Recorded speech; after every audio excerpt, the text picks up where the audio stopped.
what happens when you purify your body, your mind, your spirit. Something miraculous. The body begins to heal itself. Welcome to the Medicine Girl Podcast, where each week we explore new ways to heal your body from the root, igniting your inner healer. You are the medicine. And now, here's your host, Robin Stebbins. Hello, and welcome to the Medicine Girl Podcast. It is me, your host, Robin Stebbins, and today I'm here with Tonia Braddock, who is a delightful new friend. We just did a podcast on her podcast show, the Enlightened Empath, or the Existential Empath? The Existential Empath. We had an amazing conversation. So I'm going to have a link to that podcast in this podcast. But a little bit about Tonia. She's an intuitive empath. She's specialized in quantum healing hypnosis, EFT tapping, which is phenomenal, a wonderful modality I use all the time, and the emotion code. That's Bradley, what's his name? Nelson. Mm-hmm. Yeah. And she deep dives into the subconscious mind to assist and teach people how to tap into their own inner healer, which we're both in alignment with, naturally and intuitively. So, and check out her podcast, the Existential Empath Podcast. So you on there, you have tips and techniques on how to strengthen your intuitive gifts and allow all sorts of major shifts in consciousness to take place, where real change, as we know, begins and ends. So you've been in the healthcare field for a long time, like I have, 15 years. Yeah, or more than that. I mean, it's between 15 and 20 years when I count all the years of hospice, organ procurement, and so I worked a lot with death and loss for many years. And that's where kind of like where I start. And then you also experience like paranormal and shared death experiences. And that's like with me, your understanding of the world around us really changes. So welcome to the Medicine Girl Podcast. Thank you. I have found another human being that's in alignment with me and my beliefs on the miraculous capacity of the human body to heal itself of any disease and illness state. So with that, Tonia, let's start with your experiences in hospice and when a patient or a loved one transcends. What are some of the main takeaways that you learned? So I actually experienced more shared death experiences during my years working with organ donation and transplantation. When I worked with hospice, I was in a more administrative setting, but we did have a hospice house there. But when I worked in organ transplantation or donation specifically, I was there when they were extubating the patient. Oftentimes I was there to help the family. I was helping my team with the transition of the patient. And so there were many times when the family wasn't there. They weren't there during the withdrawal process. And so I kind of felt like, gosh, I wouldn't want to be alone during this process. So I sat in many times and I would hold their hand. I would talk to them after for those that don't know, extubation, after they remove the tube or remove the life support. I would notice that I would lose track of time oftentimes. So there would be a moment when they would stop breathing and they would start to transition. And then I would actually lose time. And so we had to, for organ donation, there was a certain type of donation called donation after circulatory death. And that patient had to expire within 60 minutes in order to be a suitable candidate for donation. So we had to keep track of time, during that process. And I began to recognize that my time wasn't adding up with the time that they were keeping track of. There were many instances as well where the donor, the person who deceased, who passed, would come to me in the dream state as well and share messages and information with me. And at the time I just thought it was a dream. I was just dreaming about the person. But now understanding, looking back, they knew I could communicate, right? They knew that I could receive the messages. And so this happened time and time and time again. And I didn't really put two and two together until one particular donor case that I had. He came to me in a dream that evening and shared with me some information specific for his mom. Well, I kind of blew it off. And then a year went by and we had a little ceremony for all of our donor families. And this donor's mom came up to me to say thank you and to see how I was doing and whatnot.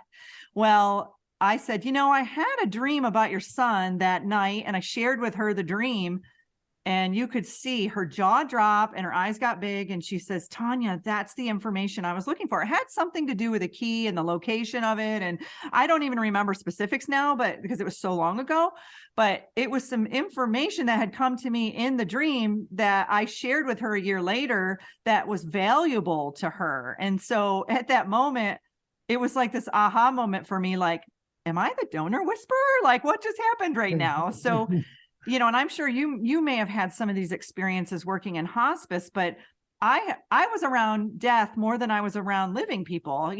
Just with that job, it was hundreds of thousands of deaths that I was there, as a part of. So it became very normal for me. And then growing up in my family lineage, there is funeral homes and coroner's offices and whatnot. So growing up with that, I just became very normal being around the crossing over process, I guess, and the death process, to the point where now I actually assist earthbound spirits to cross over. I've had some people reach out to me to do that as well. And so, so that's kind of a little summary of my story with the shared death process. Yeah. Well, being a hospice nurse now, there is the same amount of energy when you're transcending as when you're being born. And so, and I don't get visions often, but when I do, they're true. And I know they're true because I'm in that sensation. And part of one of the transcending moments I had, it was after a patient had passed, and I was dreaming, and I was falling through a membrane into the next dimension. Wow. So it was like being born in reverse. Instead of going through a birth canal, I was falling into this other mode where people were energetic beings. There was no embodiment anymore.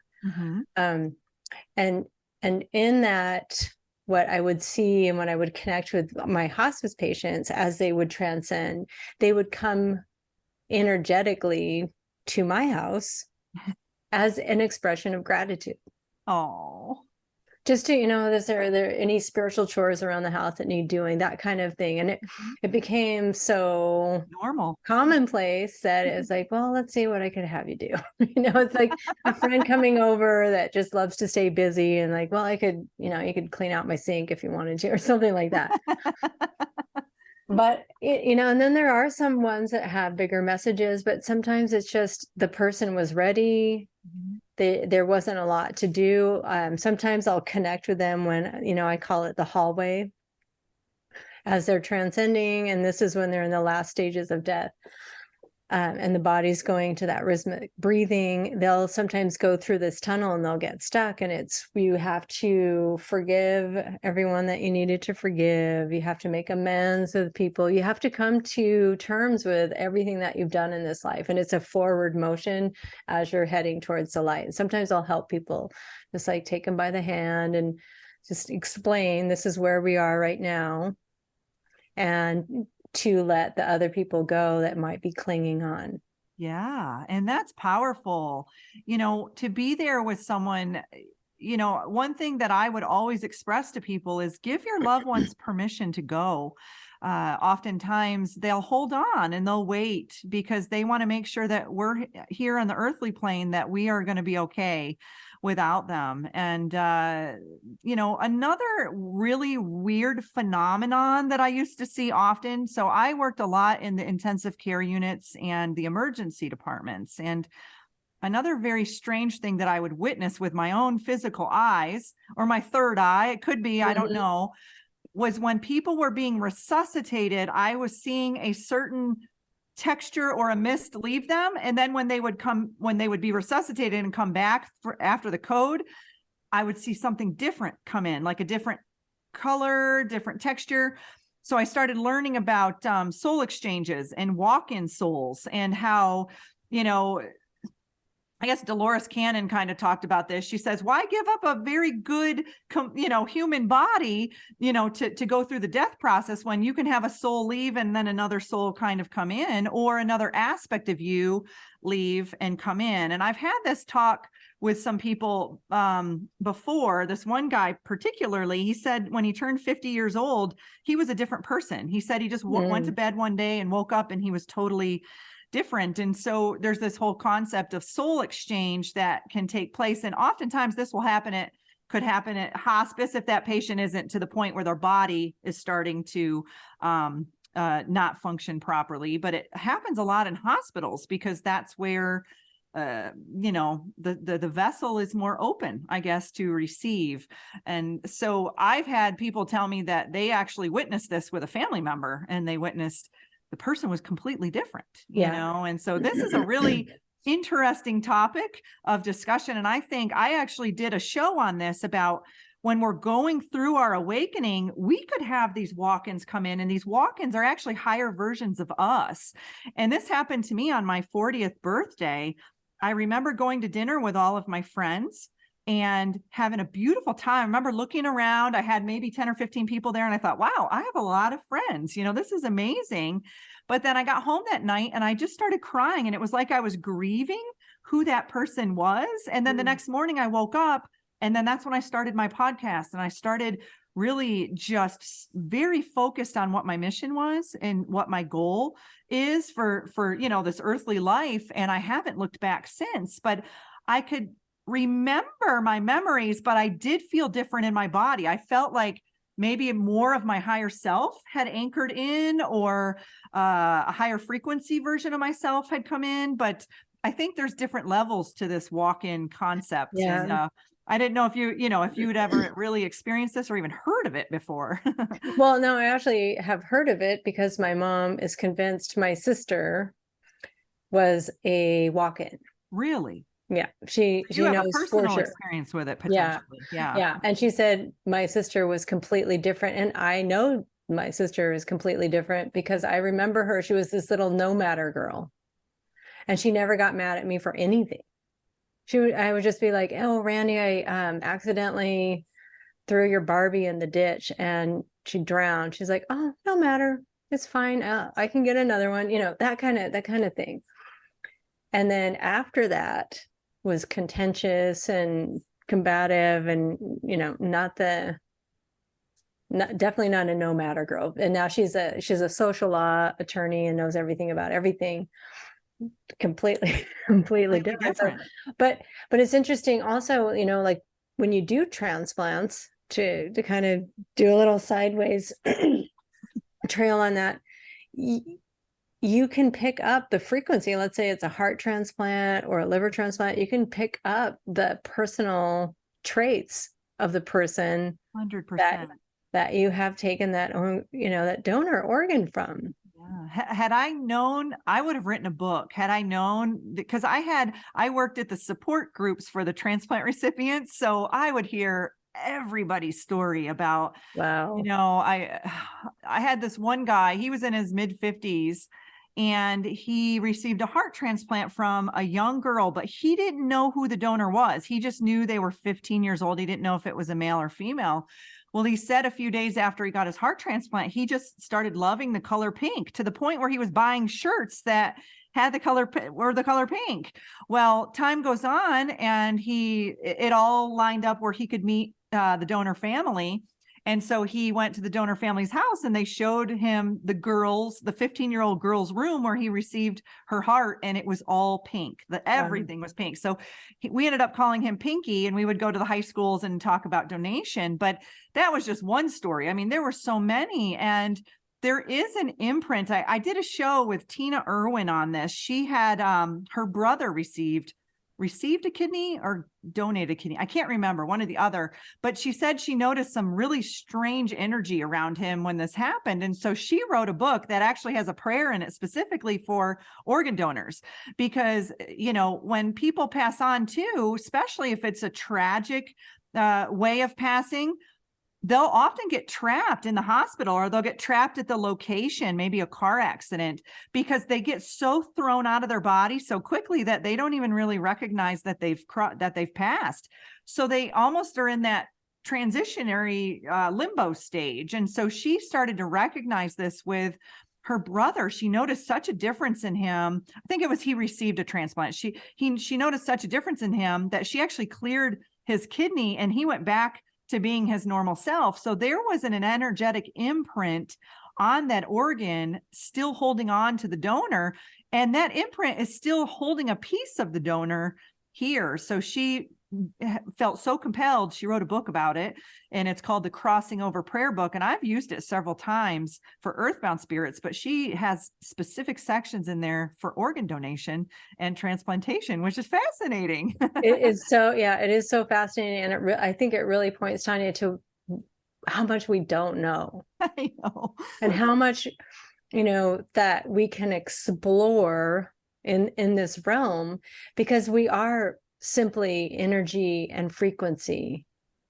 That is what we are. We're vibrating. Our organs specifically vibrate at different frequencies when they're in health and when they're in harmony. That's what the Egyptians knew. They had sound chambers in the bottom of the pyramids that would resonate at a certain frequency, like the heart chamber. If your heart was at a frequency, like what people might call AFib or different heart arrhythmias, heart flutters, they would go into the chamber and it would synchronize their heart with a normal, healthy heart range. Like that is what energy healing is about. It's scientific, actual science. You're right, 100%. And the Egyptians were well advanced to where we are today. I guess we have the AI advancements, but yet the way that they would heal back then was simple things. Gold, using gold and using the pyramid structures, using orgone energy, using the copper sticks like we had talked about on my show. The Egyptians were well advanced in how to heal the body and how to use sound to do that. Yeah. Even the sarcophagus, they said that they weren't sarcophagus, they were healing chambers. Like you would lay in there and they would play certain frequencies. They would use the ankh, which looks kind of like a cross, but with a round circle on the top. And they would all stand. There would usually be 2 men and 2 women, and they would stand like a cross almost, and they would do certain resonant frequencies, and this would open up portals. So they knew how to use the power of the body, the energy, the battery, and sound, and certain sacred geometry, which would be the ankh, right? Certain things to be able to access other dimensions and other worlds. Well, and I have here's the things that I knew when I was little, and I'm going to out myself. This is the first podcast I will out myself. I knew the earth was a level plane, and I knew there were portals, and I was so convinced that I could find, because I knew there was a portal near my house, but I didn't know how to access it. But I could see these turquoise lights flashing around this hole. And I was like, how do I get in it? I'm so glad I didn't. Number one is because you don't mess around with this technology when you have no idea where. I probably would have disappeared. Let missing 411. David Paulides, his whole series is about people going missing in national parks, and it could be attributed to portals. Absolutely. I would believe that. And I know that if you know how to access them, like Native Americans would be able to access those. There's certain experiences where people have like people coming in and out of portals, just appearing in the middle of nowhere. Like here's a person, and then they'll go back somewhere too. But I know that we don't need airplanes. We don't need all these dramatic ways of traveling. Like we could access like a shuttle. I think a shuttle is so ancient. Like they are. And I have seen them with my eyes. But again, we don't have the information. We all have to come together and access that information, because to control a population, let's say I have 1 million people to rule over. Well, I don't want them strong and knowing how to create free energy, like we were talking about electroculture, just harnessing the ether with copper wire going into the soil wrapped around a stick. It's $10 at the hardware store. Harnessing, and it makes us healthy. and it makes your food delicious and healthy, and harnessing the power of free energy and accessing primary water. Primary water is water that has never been touched by the poisons that are in the air and toxins they put in the water. One drink can heal the body and get it back into a harmonious rhythm. Bathing in it, gosh knows what that could do. But so back to accessing these, this is what we, the people, have to wake up to. Because what we've been programmed to from a very early age is to be sick, weak, and dependent. And now if you look around, morbidly obese, because who do you want to rule over? You know, the sick, weak, easy ones to. Yeah, not the gladiators. We don't want gladiators that are tapped into their own truth and their own wisdom and know how to heal their own bodies. No. But how do we take these vibrant beings that we are and get them compartmentalized into believing that they're small, they're weak, they're sick, and they're dependent? Well, make them turn sick. on the television. Turn on the television. Turn on the television and tell them they're sick. Yeah. And it will give you instructions on how to stay small and how to stay in that low vibration state. But now, speaking of vibrations, I really want to talk to you about telekinesis and telepathy, and how I think there's a misunderstanding that it's just a few people that can do it, that have these special abilities. What's your take on that? And my take is all of us can do it. All of us have an intuition. Now there's a whole concept of backdrop people and character players. I don't know about them. That's a whole nother category there. Yeah. I'm talking about divine humans. Okay. Divine beings.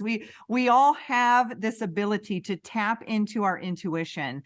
And it's like, the way I look at it, first of all, we have to remember we even have these abilities, because we've been programmed to think, we watch a Marvel movie. I love Doctor Strange. That's one of my favorites. And he's opening up portals. And I have this feeling that I know how to do that, or I've done that before, but how do I access that here in this third dimensional reality? So I think a lot of it too is mastering, raising our frequency and being in those heightened states of awareness, and then being able to tune in to these abilities. Because a lot of it is overcoming your belief system that you can't do it to begin with. And I don't know about you, but when I start connecting with certain people, I will naturally become very telepathic with them. I've had friends in the past that I would, work with, and it was like, I didn't even have to call them. I would just have a thought and they would immediately do something and then call me and say, hey, I did this. And I'm like, gosh, I just had a thought that you were going to do that.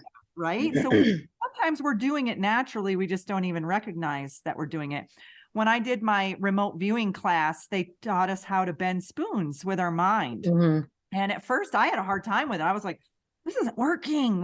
But I think I had resistance to it. And then I took a step back, and then I came back again and I did it, and I was able to do it just a little bit. I haven't practiced it much since, but I didn't touch it. It literally bent with my mind. And I had people in my class that were wrapping it around, but they were really practicing. So these are things that we all have the ability to do.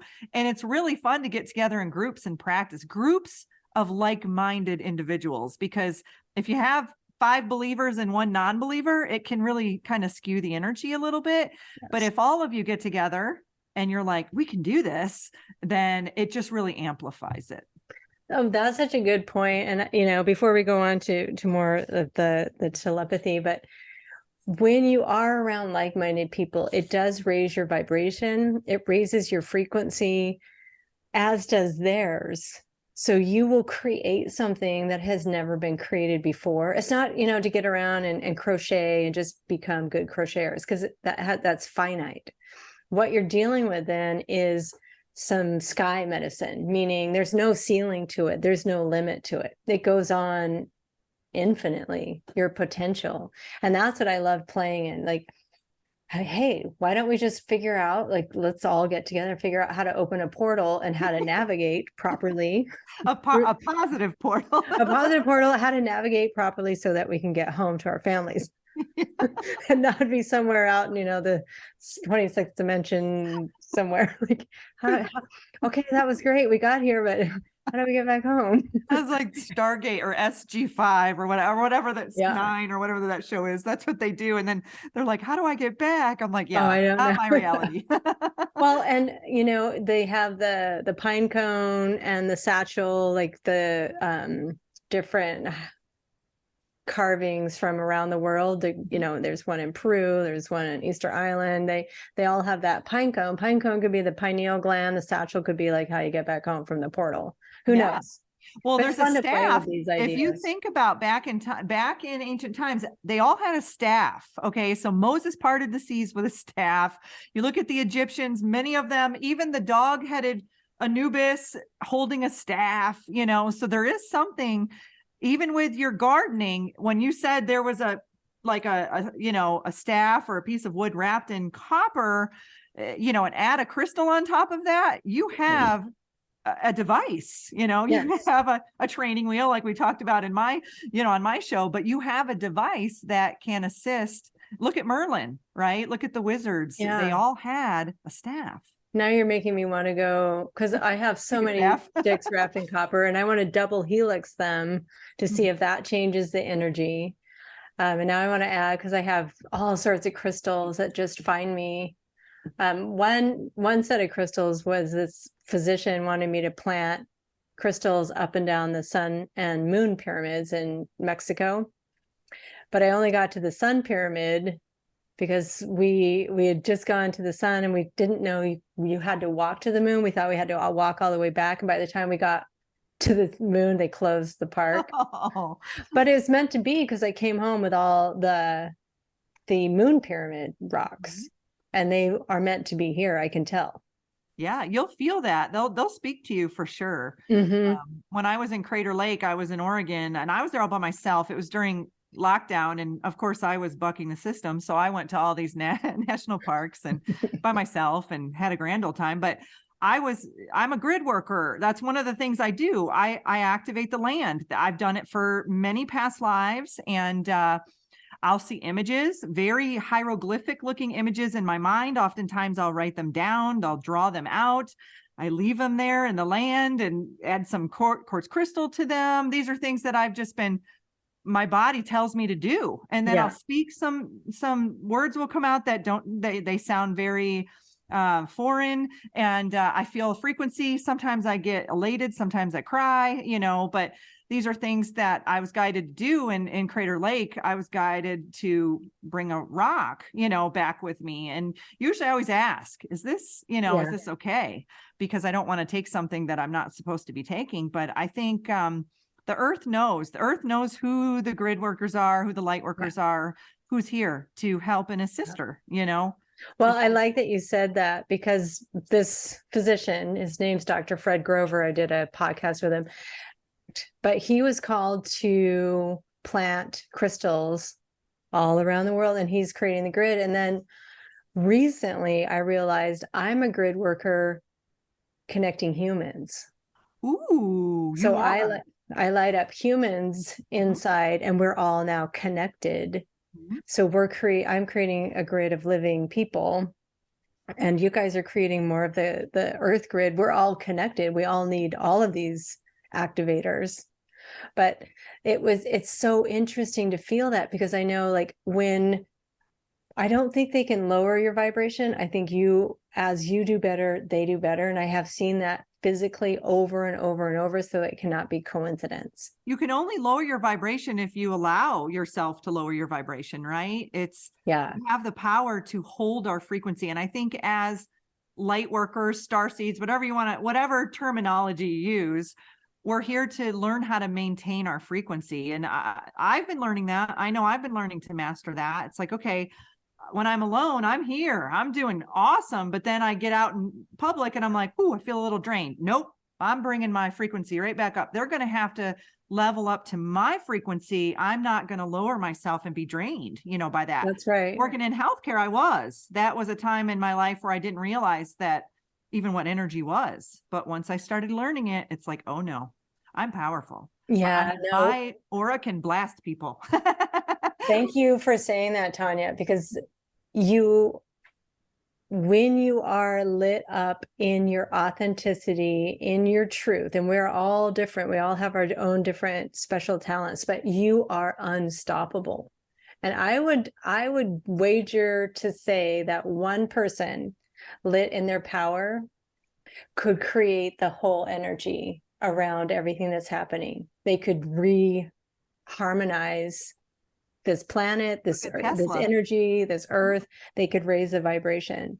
That's why they have spent trillions and trillions of dollars keeping us separate from not only the pineal gland. That's why they fluoridate the water with those toxic poisons. That's why they put chlorine in it, because it also creates cracks and fissures in your vascular system, damaging the heart. All these different ways they spend to keep us separate, because they know how powerful we are. Yeah.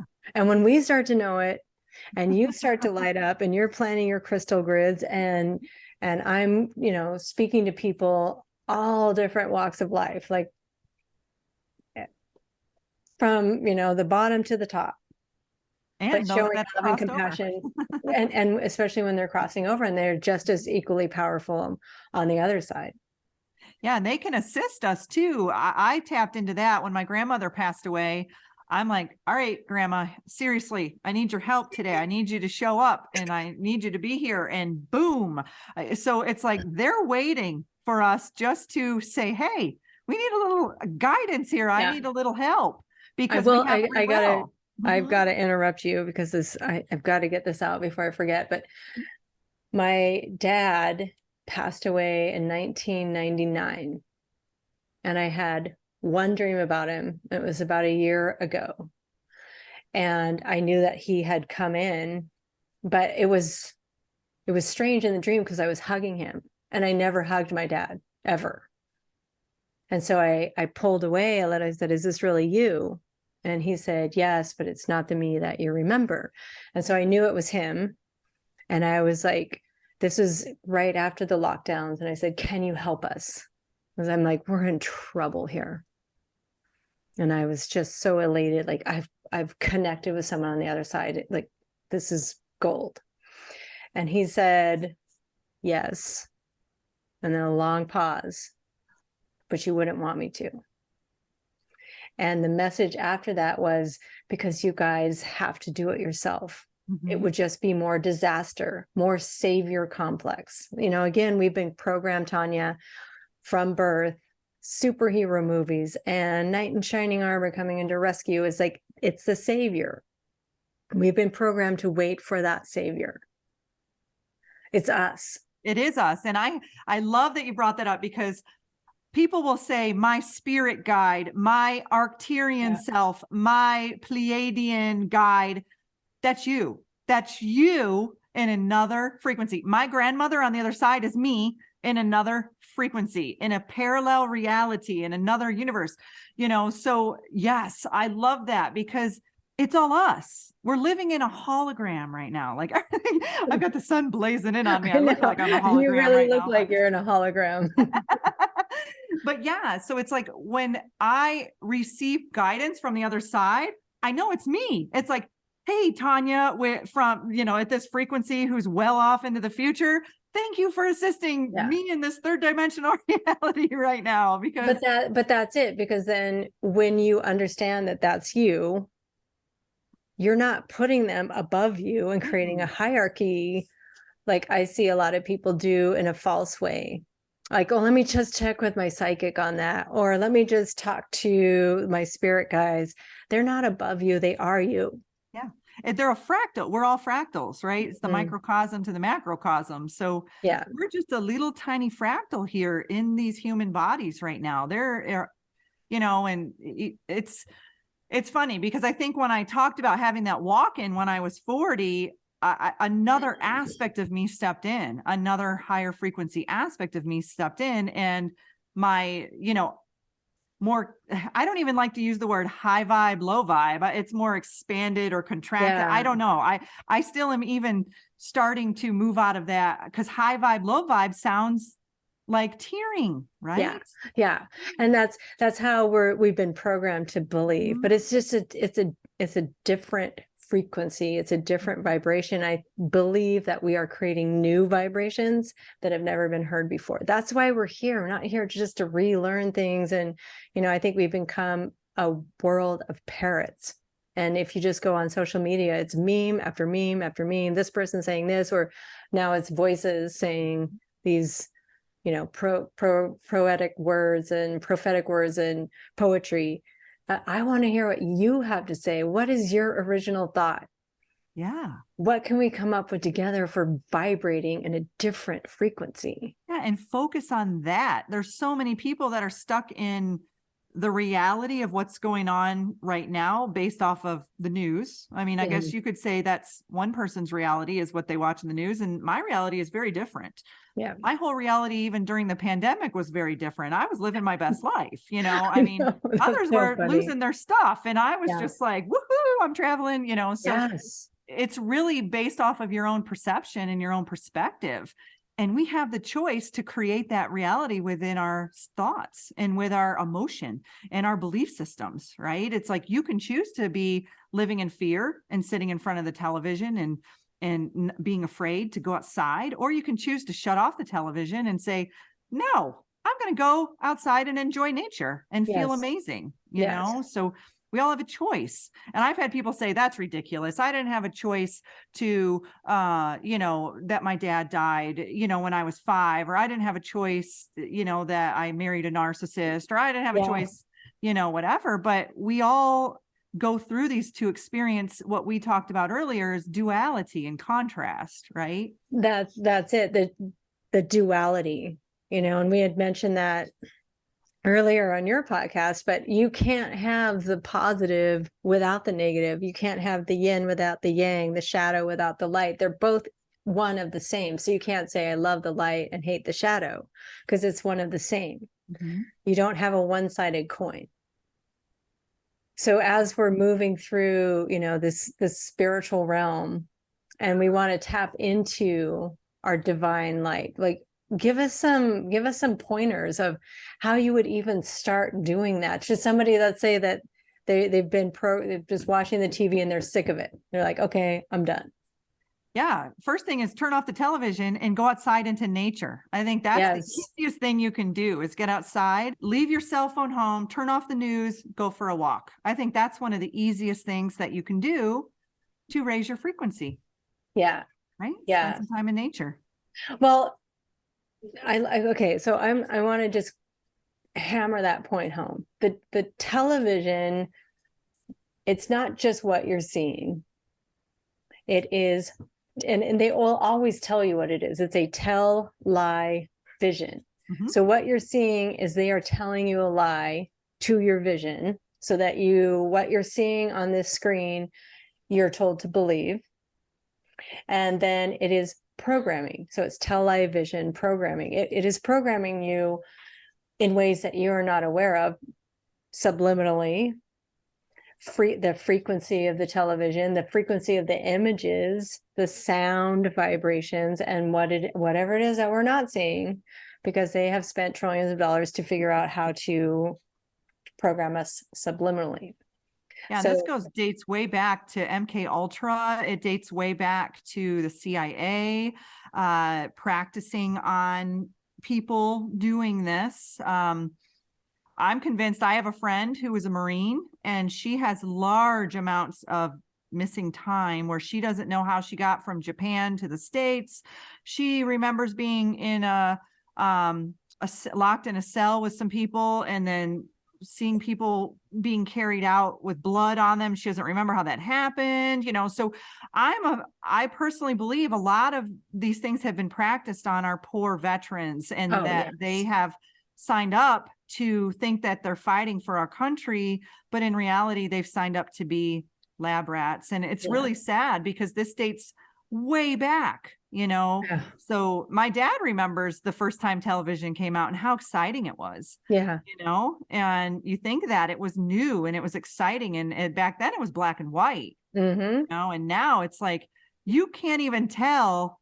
Well, I can tell they're fake, Yeah. on TV. You see who appears to be our president right now looks very different than what he looked like 4 or 5 years ago. Right. So, and many of the Hollywood celebrities have even talked about cloning and whatnot. So these are things that, what do they say? The government's 70 years ahead of a society, Yeah. when it comes to technology, when it So comes they think like we're figuring it out just as equally fast. It's So hard to watch TV though, once you realize what really is going on.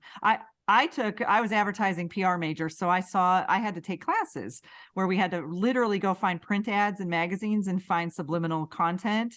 yeah. I can't even watch a show now without seeing, oh, there's a symbol, or, oh, look at that. That's a Yes. ritual, or look at, it's insane. Even my parents even noticed it. I guess the Grammys, something was on. My mom's like, that was a whole satanic ritual. Did you see that? I'm like, Movies and TV are ruined. Like I used to, like to every now and then make a batch of popcorn, can't eat corn anymore, and watch GMO. Watch a movie. And now it's like, I know too much, but I'm so glad, because it's like, I go outside in nature and everything is so lit up and so down to the energetic level. Like you can communicate with trees, you can communicate with different plants and animals. And that's how I grew up, Tonia. I don't know if you knew that. Like I grew up kind of like a feral child in a way, in the middle of nowhere, Nevada. My parents were CPAs, so they were gone January to April. And so we were just outside from sunup to sundown. And I didn't know. In the middle of UFO country, girl.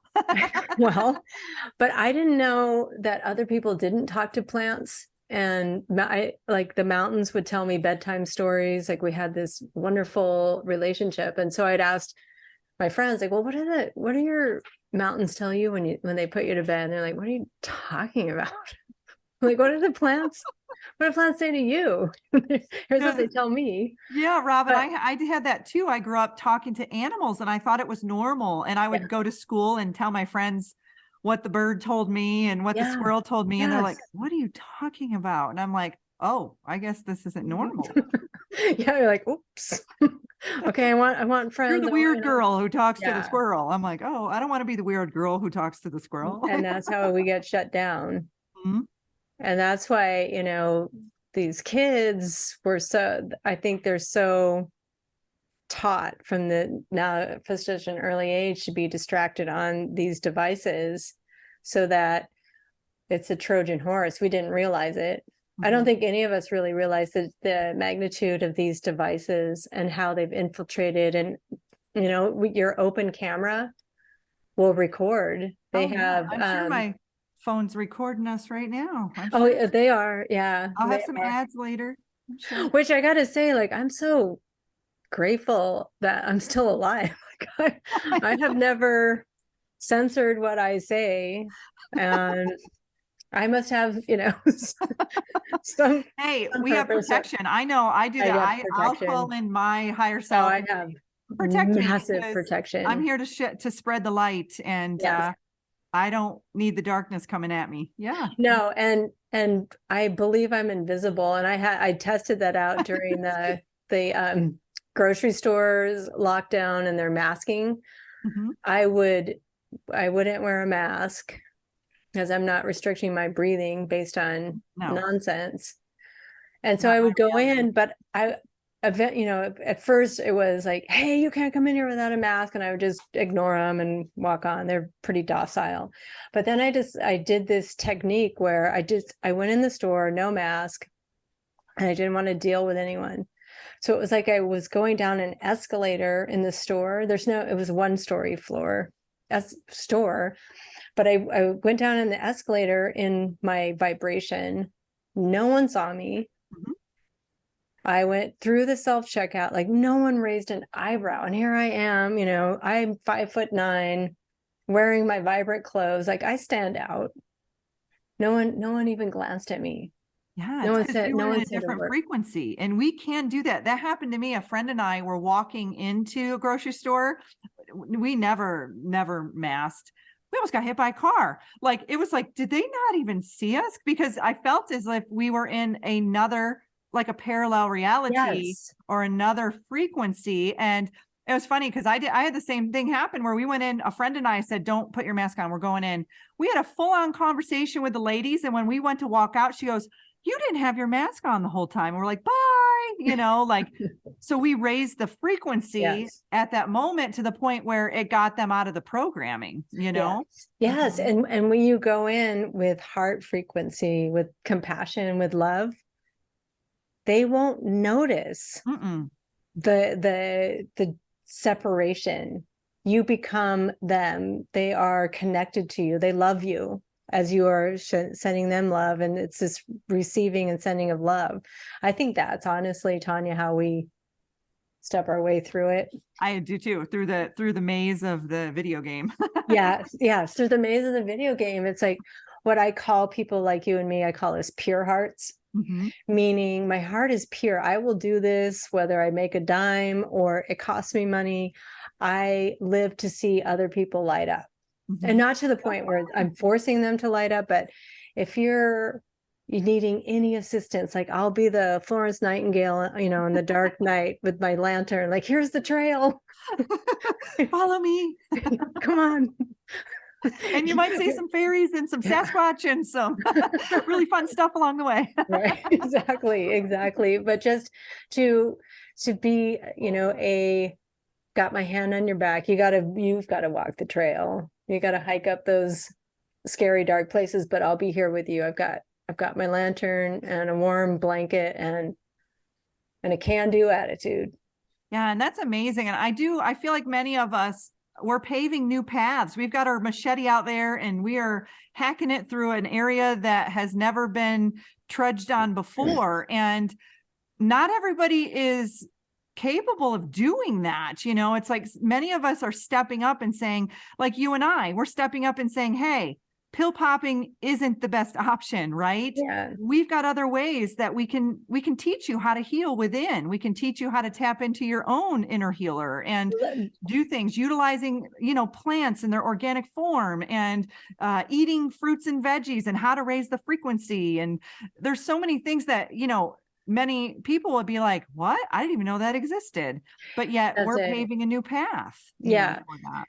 And we're being kind of the Lewis and Clark of exploration, of how to do this, of how to ignite your inner healer. And so I kind of want to go back into,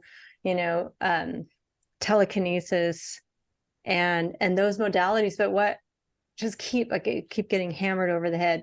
I had an experience where I was able to go inside my body on I was what was that movie, Inner Space, where they get shrunk down microscopically and they can go through the body and they're seeing like red blood cells and. Oh, wow. I don't know. Oh, I was there in my own body and was able to, I had this nerve pain in my coccyx from surgeries. There was a lot of scar tissue and I was in agonizing pain. Oh, it's terrible. And I went down into my spine and I was traveling through it. Like you can see the bones and everything, but from the inside, it was so cool. And then I go down to the coccyx area and all of a sudden I'm just shooting laser beams. I don't know what I was doing, but I was getting rid of the scar tissue. And that alleviated the pain from that moment and it never came back. Wow. So here's what I wanted. So you fractalized yourself is basically what you did. Yeah. Which is what we are to our higher self, right? The macrocosm. And that's what our potential is for healing, Like I didn't need any special tools or surgeries or any of these other modalities, injecting ozone into my bloodstream or whatever, if that's what you believe, that's great. Do that because that will have the desired effect. But let's say you don't have that option. you're at home and you're snowed in, or we're in another climate change lockdown and you can't get out. You can't get to the doctor. Like, give us some simple ways to be able to tap into that ability. Yeah. So one way that I do it is I get into the theta state. The theta state is the healing state. So if you can get into a meditative state or use breath work to get into the theta state. So the theta state is what we're in right before we fall asleep and right when we wake up. It's that kind of groggy state where you're sort of alert, but you're not. It's very dreamy, but yet you're still awakening to reality. So if you can get into that state, you can heal anything in your body. That's what I do. I guide people through that. And then they take the tools that I teach them and go on, about their lives. But getting into the theta is something we can do naturally, intuitively, and free. It's free. You can sit there and do breath work, do meditation. Even if you don't know how to meditate, you can try a guided meditation. There's tons of them out there. Even in nature, sometimes we get into that theta state when you are hiking. I like walking meditation where you're just walking. Yes. And that's when you can also reprogram your thoughts in those states too. So when you're in those programmable states, it's like, oh, why are negative thoughts coming up? Let's let go of those and let's reprogram them with some more positive thoughts. And there's so many things like the EFT tapping, that's free. It's on your body. Learning muscle testing or applied kinesiology is free. These are what we call training wheels. This is what we talked about on my show. These are things that you learn to teach your body to do. And it's really just acupressure.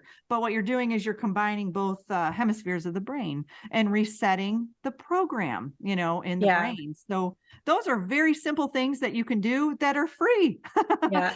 Yes. And you can do them anywhere, and they expand on themselves. So the last time you did it will be a little bit, less than this time. And so you keep compounding that knowledge and that wisdom. And then it's almost imperceptible at first. And then a few months down the road, you're like, wow. Yeah. That's really working. Exactly. Or I don't have a fear anxiety like I used to when I was in this situation before. Or I love it for panic attacks specifically, because you're in the moment and you're having a panic attack, and just knowing how to tap, you can calm yourself down immediately. And that's so simple. You don't even have to tap. You can visualize the tapping. It's just really, some people like to do the physical, movement to feel as if they're doing something very similar to taking a pill. It's that physical movement of doing something. So once you learn these tools and techniques, you will get to a point where you don't have to do them anymore. Like muscle testing for me, I used to do it all the time, but now I intuitively pick up on things, and then I'll just test maybe every now and then to validate, okay, is what I'm picking up on true or whatever. But these are things that our body has a mechanism, right? This is I so appreciate you saying that too, because we tend to get, we compartmentalize our learning, and it's like, oh, then you graduate, or this is how you have to do it. And it's a practice and you keep doing it. Not necessarily. And your body will then, this is what you're referring to as training wheels. Eventually you can take those training wheels off and it becomes natural. And it's just memory. A natural state. Yeah. And so, and so you can meditate at the airport. You start feeling those agitated feelings come up, or for me, it's in traffic. I drive around Bay Area traffic as a home health. And so I'll find myself getting agitated. That's my new cue to find deeper states of compassion and love, and to the driver that I, normally would have said like, you stupid idiot. Oh, go ahead, just cut me off, then I'm in low vibration, Bay Area traffic will test your patience for sure. It'll test your patience, but it's like, okay, so that's where my learning is. That's the gift I've been given to transcend this low vibration agitation, road rage that I see other people in. So it's a learning tool. It's my training wheels and literal wheels to understand how I can transcend that lower angry frequency. Because I believe the number one disruptor of our harmony is fear and anger. I agree too. And hatred. All of those are very dense, very low vibrational frequencies. And, I noticed too, when I started to raise my vibration, I started to notice the matrix was interacting with me more. It was really funny. When I lived in Daytona, I was coming home from work and I was working on my frequency. I was listening to certain frequencies on my way home from work, and I was chanting. I was doing this stuff in my car. I had essential oils being diffused in my car. I had like a travel spa pretty much, Wow. Well, I would drive home and I noticed like I'd get these really angry drivers pulling up next to me, giving me the bird and screaming at me and whatever. I just waved at them and smiled. I had a choice in that moment to, like you said, get angry and give them the bird back, or or hold on to that. Like, why are they yelling at me? What's wrong?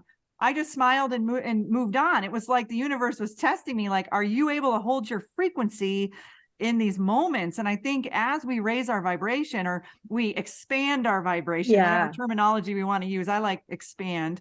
I like that we too. begin to get tested a little bit and say, hey, are you able to hold this? This is a high frequency. Are you able to hold it? That's it, Tonia. That is it right there. I think we have this idea that once we get here in our mind, we've given ourselves a level. It's all love and light, man. Like no more challenges. It's like bliss. Oh, I'm enlightened now. Yeah. It's as your understanding goes, so do the challenges. And so embrace the challenges, because they will never go away, and they will be more challenging, because if it was the same level of challenging, it would become mundane. You're like, oh, I got this. I know how to deal with this. No, challenges mean you have no idea how to deal with this new set of circumstances. It's like, wow, okay, this is too much. And I always say this, like, come on, God, this is too much for me. I can't handle this one. Like, yes, you can. It's always I don't hear the words. I just hear the message, and it's always, yes, you can. Be patient. Like, I'm not patient. Work on your patience. Work on your patience, right? Work on your patience. It's like, like a petulant child. Fine. I will then. They're like, you signed up to be in this school now. Just go through the grades. Just do it gracefully. Okay, I'll try. I know, it's funny. I had a show with a yogi, and he had the turban on, and he was hilarious. And he said he had this amazing Kundalini experience, and he got up and he felt like he was floating and he was blissful, and he's like, I'm enlightened, I'm done. Yeah. And then bam, he had this challenge, like just knock him on his butt, like a few days later. And he's like, really? Like, what just happened? But the way he explained it was really funny, because, and I said, oh, so, we don't need to go to an ashram and meditate for 30 days and not eat and fast. And, exactly. Or, give $20,000 to the guru. No, he goes, all of us are going through this process, and we're all going at our own speed, our own pace. And, you can put the gas on in your awakening, or you can put the brakes on, because I've had people tell me, oh, so-and-so was awakening and then they went back into the matrix. Well, cool. Let them go back into the matrix, whatever. That's their journey. Yes. I'm sure there were times when I started to awaken. I look back at when I was married, and I thought, gosh, I was really awakening. I was eating more holistically, or eating more naturally, and I was learning about herbs and all this. But then boom, I went back back into the corporate world, and I stopped doing that for a while. And then I woke up again to, okay, I need to do this. So I'm sure there's times when we restrict and we expand our consciousness. But this time I said, I'm not going back. Like I'm expanding, and I'm going to keep expanding now, because it's really hard to go back once you get to a certain point, and then you're like, oh, I can't. But I think it's an expansion and a contraction, like a breath. So it's like you will be breathing in, you will be breathing out. And it's not that we're going backwards or we're going back into the matrix, but it's a different learning school. It's like, no, you're taking this class now. Maybe, you wanted to take underwater basket weaving, but no, you got to take physics. Because we're always in a matrix, right? No matter what we're in, it's just, we're in different levels. It's like a video game. Seriously. Yeah. And so as people are awakening, a lot of people that listen to my show are really on that spiritual path, but I think they can get stuck in the savior complex or the guru complex. And you had such a grounded way of navigating that to like saying things like, no, it's center it back to you. Mm-hmm. Yeah. And because I talk a lot about that on my show, is how many of us in the spiritual community, someone will post like, this is what the energies are doing today. And immediately people will think, well, that's why I have a headache, or that's why I feel tired, or why I have cramps, or, you know, whatever the reasoning is. And then, okay, the energies pass a little bit. And then 4 or 5 days later, you have a headache again, and you have cramps again, and you feel tired again.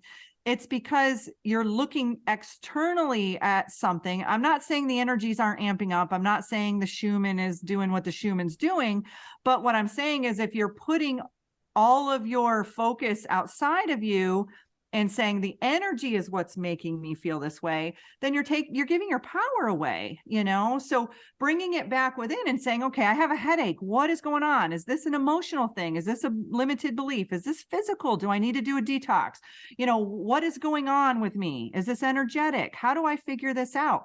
Learn muscle testing, use muscle testing, muscle test it. What is going on in my body? Yeah. Why am I having this?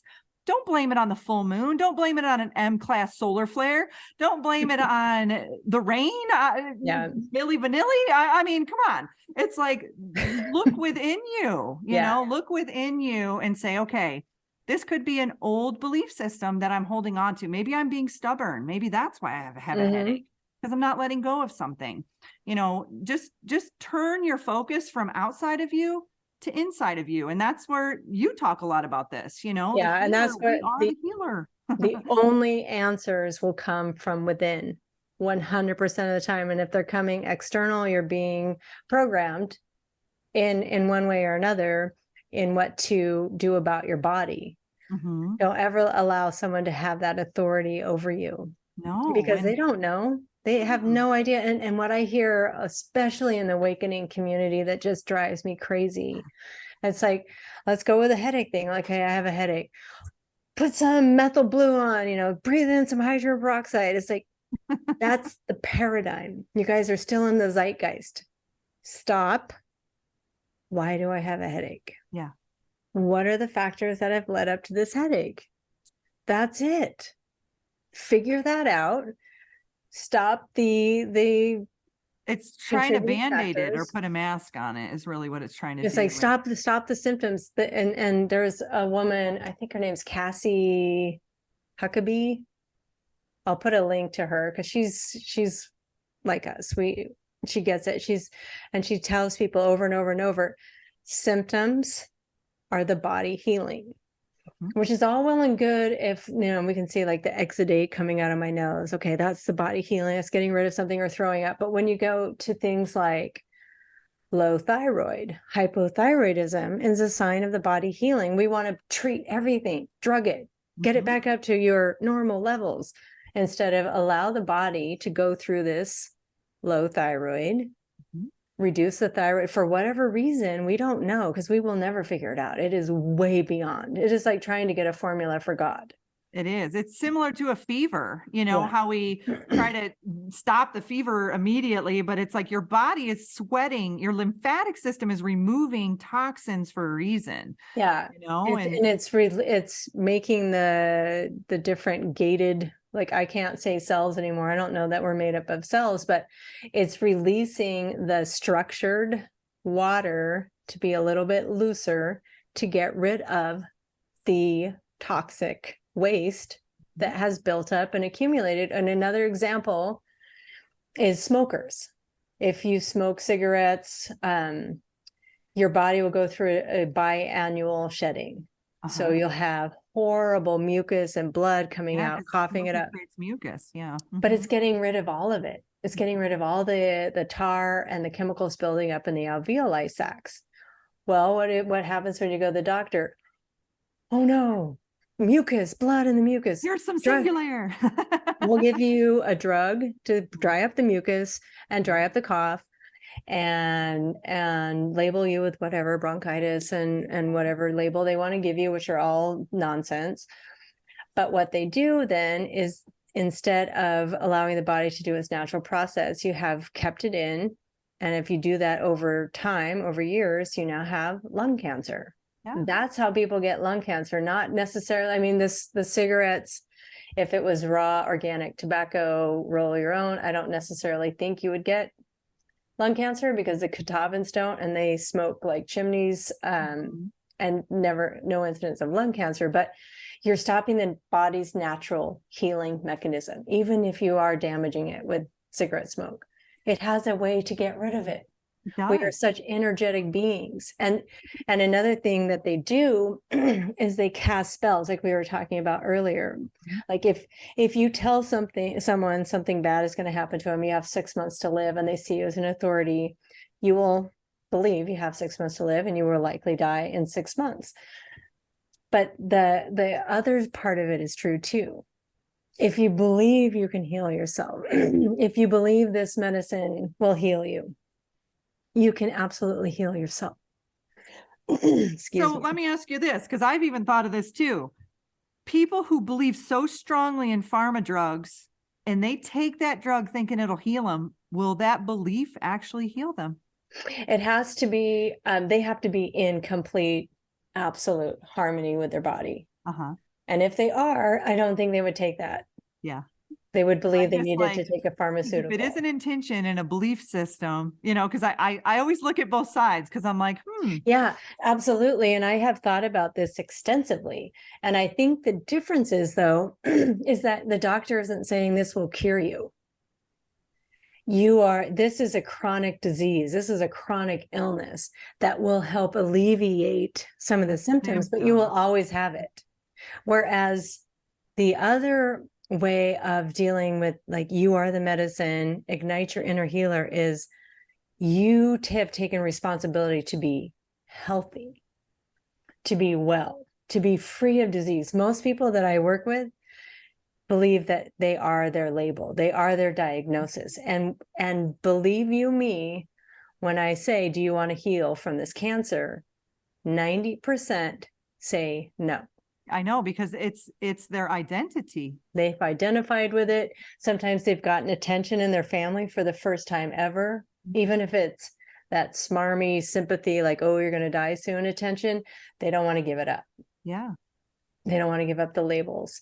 So that energy has to come from within of, I want to change. And then absolutely, Tonia, if you were in alignment with that and you were in your harmony, yeah, you could take a pharmaceutical believing that it would heal your body, and it would. Because I thought about that with clinical trials, like people who are stage 4 cancer, and then they get a clinical trial and they're very hopeful that it's going to work. And some of them will do really well after a clinical trial, and then other ones won't. And it makes me think it probably has a lot to do with their intention and their belief system going into that clinical trial. Well, and the same thing can be said when, I have had patients that have had stage 4 diagnoses, and some of them actually do legitimately want to change. And the 1 or 10 out of 100, they will change their diet. They will change their energy. They'll do a little baking soda twice a day. And lo and behold, they don't have cancer anymore. Yeah, because cancer can't live in an alkaline environment. Yeah, no, it can't. And thank you for saying that, because your thoughts can be acidic, hateful, angry, bitter, caustic, bitter. Thoughts can create an acidic environment in your body, which remember that, everyone, you can create the positive biome of health and wellness, knowing that no disease can take root, no illness state can take root, because you're listening to the messages. You're listening to the frequency of your organs. They'll tell you when something's off. We don't need to go and get these, now it's like pre-cancer testing. No, don't do that. That's just making it worse. That's just creating a system to systematize, like, the To what ifs. monetize them. And definitely to monetize. That's exactly for creating customers. And it's creating a routine. It's creating habit, right? Yeah. You're like, Yeah. and And casting spells. They're casting spells with their words. And that's what I was the one thing I forgot about the cigarette pack. They say on there all of these things, and I'm in California, and it's Prop 65 warning on everything. This will cause cancer. And people see that. They take it, they put it in their mouth. If it's a chip or a spoon or whatever it is, it's programming them. Customers. So the industry knows exactly what they're doing. I thought big pharma was bad. It's the food industry. The food industry is terrible. And now I feel like the supplement industry is going to be supplement industry is already taken over. You can mark my words for that. And I can, if anyone is interested, I will send you a diagram of all of the little mom and pop supplement companies that are now bought by big pharma. And then everything now is like what BlackRock and Vanguard owned. Yeah, everything is. Yeah. And so it makes it tough to trust it, but we have the power to shift anything. And we talked about our magical abilities at the beginning of the show, and we can shift the energy of anything. We could take, you talked about on my show, the water, Dr. Emoto, had water molecules where they spoke very poorly to some molecules and then spoke very kindly to other ones. The kindly ones look like beautiful snowflake crystals. And then the other negative ones look like sludgy water. So the thing is that we can set an intention, especially over fruits and veggies. We can definitely shift those. They're 90% water, most of them, so we can set that intention that I always reset it back to its original divine state. That's what I always reset all the food back to the original divine state. Yeah. I like that. I set the intention of whether it's my dinner plate or the water, it's like release anything from my body that doesn't serve me, and may I function through to my highest potential. Thank you for allowing me to do that.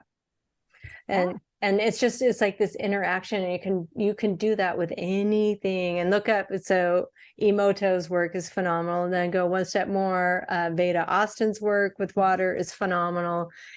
It's not to like get obsessed with like any one way of dealing with it. It's to understand like you are so powerful. You have that ability within you to transform anything. So don't get into fear and anger. So Tonia, I would love to talk with you all day long. We have so many things to share, so many fun rabbit holes that we can maybe peek down at some point, but I will be respectful of your time. What are 3 things that people could do today if they're in a state of overwhelm to start tapping into more of their potential light?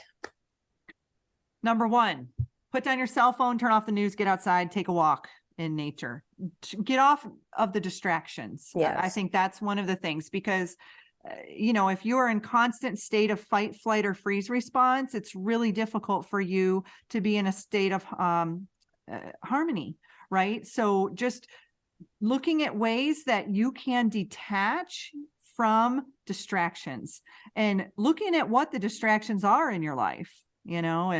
If it's the television, if it's loud music, if it's your spouse, I don't know what it is, but your work, things at your work, try to take a break from it. Even if you can take 15 minutes, like I said, I worked in healthcare, high stress, highly intense environment. And I would go back to the office for 15 minutes and just breathe.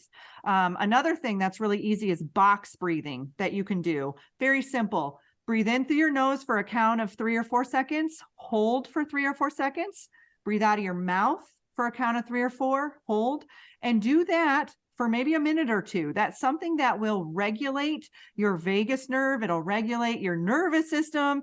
It'll really put you into the parasympathetic, which is the rest and digest, and pull you out of that sympathetic, which is the fight, flight, or freeze response. So simple breathing techniques, get out and walk, maybe do a guided meditation. Those are simple things that you can do.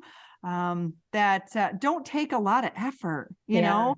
Breathing is easy. Yeah. You know, maybe just even incorporating some sort of one healthy food a day or something. If you're like the type that's like, I'm not, you know, I can't eat healthy all the time or whatever. Try to incorporate one meal, one healthy meal a day. Start from scratch, you know, and just do one thing.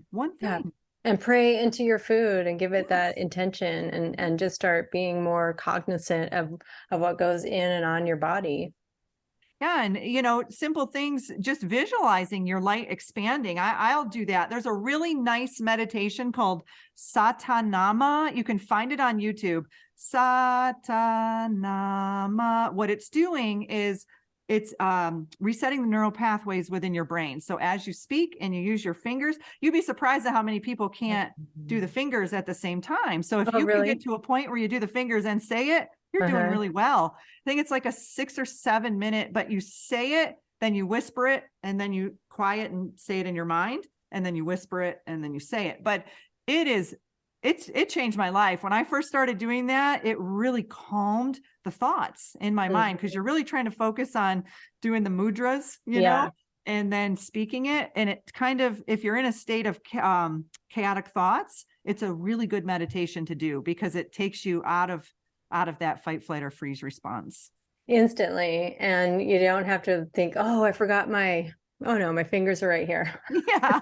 You just have to sit down, and you don't even have to listen to it. It is easier if you do listen to it. I'll just put it on and do it, but you can just do it in your mind. And that's the beauty. And once again, everything is within. So where can people find you? And if they want to work with you, give us all that. Yeah. So I do 2 different types of sessions. I do an hour personal healing session, and that could be a variety of things. It could be EFT tapping. It could be emotion code. It could be intuitive. I also speak light language that could come through. It raises your frequency. Your loved ones could come through. That's kind of new, but that comes through sometimes. And that's an hour session. And then I do, if you want to do a deeper session, I do the Quantum Healing Hypnosis, which is more of a 2-hour to 3-hour session where I guide you into a deep meditative state to get you into the theta state to heal, you know, to whatever it is that you want. I have people contact me for the most random things. Healing, not so random, but I want to talk to my dragon, or I want to meet my galactics, or it's based on the person. It's really a journey, you know, and I just guide people on a journey to wherever they need. That's it. And I think that's such a good point. It's like, there is no finish line. There is no special place in heaven for, you know, reaching a certain level, or it's like, just flow, have fun with it. Like, what do you feel like doing today? And just start to follow that bliss. Joseph Campbell. So fun. And I always get surprised because they want to meet their dragon, and then somehow my dragon comes in. I'm like, I didn't even know I had a dragon, but evidently I am a dragon in another reality. And well, speaking of dragons, if you want a fun rabbit hole to go down, check out Mud Fossil University and the dragons, because once you see it, can't unsee it. Okay, I'll check it out. I will end with I've never heard of that. I'll definitely check it out. Yeah, check it out. I live over here near Montana, so they have the Montana megaliths, and these are structures that look like dragons. They look like the Stonehenge. They have faces. I mean, it's just fascinating what's going on. You'll love Mud. I'll love that. Yeah, you got to listen to him on 1.5 speed because he talks really slow, or at least my brain is like, it's like going too fast. It's like, come on, get to the point. You're like, move faster, come on. But no, and there's another physician that Dr. Cowan just interviewed who was talking about something similar. I won't go into it now, but that'll be a fun little side avenue to travel down, see what you find. Yeah, I always like to do that. That's really fun, and that's, you know, that's what I love about those sessions, because it's really up to the person. Like, what you come to me with 8 or 10 questions that you want to ask your subconscious, or you're asking your subconscious. I'm literally just guiding you through it. You know, I'm there to assist with getting you into a theta state, and then you're doing the work. You know, you're in there asking the questions. And so you know, for anybody who's never had a session with me, you can visit my website. It's theexistentialempath.com. And for your first session, you can enter code empath and you'll save $15 on a session. Ooh. So Yeah, everybody likes a good Awesome. discount. I want to go on there and see if I have a dragon. I know. Like, what do you see coming up through me? But again, like everything Tonia said, it's like it's to point you back to your light, to your power, to your wisdom, all of those things. And a guide is such a helpful way to do that when their intention is pure and they truly want to see you light up. So highly recommend Tonia, and all of the links will be in all of my show notes too. So it's a one click away. So thank you so much, Tonia, for sharing your heart and your light and your wisdom and your hologram that was there earlier with all those rainbows. That was cool. I came back. I grounded myself back into earth. Yeah, you're back. Welcome back. Well, thanks, Robin. I really appreciate it. I really appreciate you spending time with me on my show today. So for all of those of you out there listening too, you can check out Robin on my podcast. I'll have it up tomorrow on February 15th. I'll have it uploaded tomorrow. So we talked about embracing the medicine within. Yes. Yep. And I'll have links to all of that too. That was really fun. Highly recommend that. Also, we got into some really good topics on that one. Okay. And with that, stay in your high vibration, your expansive light, and see what's possible. Thank you, Tonia. Thank you.